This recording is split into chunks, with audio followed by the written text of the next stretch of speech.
Sir Reliance ने stock bonuses announce किया, मतलब अब मेरा इन्वेस्टमेंट वैल्यू डबल हो जाएगा।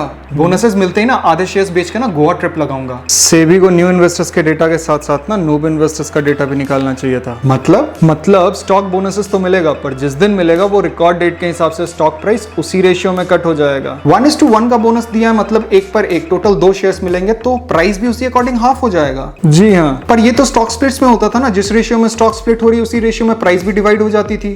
अगर स्टॉक स्प्लिट 2:1 के रेशियो में अनाउंस किया गया, मतलब हर एक शेयर्स को 2 हिस्सों में डिवाइड किया जाएगा और तुम्हारी एग्जिस्टिंग 1 शेयर्स की होल्डिंग स्प्लिट के बाद 2 हो जाएगी। और अगर स्टॉक की प्राइस 100 है तो वो हाफ होकर 50 हो जाएगा। जी हाँ, जब stock splits and bonus share में इन्वेस्टर के साथ सेम होता है तो दोनों को अलग अलग नाम देकर मासूम इन्वेस्टर को कंफ्यूज क्यों करते हैं? देखो, दोनों ही केसेस में स्टॉक के मार्केट कैपिटलाइजेशन में कोई चेंजेस नहीं आता, क्योंकि जिस रेशियो में नंबर ऑफ शेयर्स बढ़ते हैं उसी रेशियो में स्टॉक की प्राइस भी एडजस्ट हो जाती है। चेंजेस आती है स्टॉक के फेस वैल्यू और उसके रिजर्व्स में। कैसे? अगर किसी स्टॉक की पर शेयर फेस वैल्यू 10 है और उसे 2:1 के रेशियो में स्प्लिट किया गया, मतलब उस स्टॉक को 2 पार्ट्स में डिवाइड किया जाएगा तो फेस वैल्यू भी 5 हो जाएगी। और फिर बोनसेस में, उस केस में फेस वैल्यूज में कोई चेंजेस नहीं आता, बिकॉज ये एक्स्ट्रा शेयर्स कंपनीज अपने प्रॉफिट रिजर्व्स में से इन्वेस्टर्स को देती है और मार्केट कैपिटलाइजेशन सेम होता है तो प्राइस भी उसके अकॉर्डिंग एडजस्ट हो जाती है। अच्छा, पर ये करते क्यों हैं? Increase in liquidity, stock price सस्ती हो जाती है तो न्यू इन्वेस्टर्स अट्रैक्ट होने लगते हैं, मतलब इससे हम इन्वेस्टर्स को कोई खास फायदा होगा नहीं। तो अब तुम अरंबोल बीच नहीं जा पाओगे।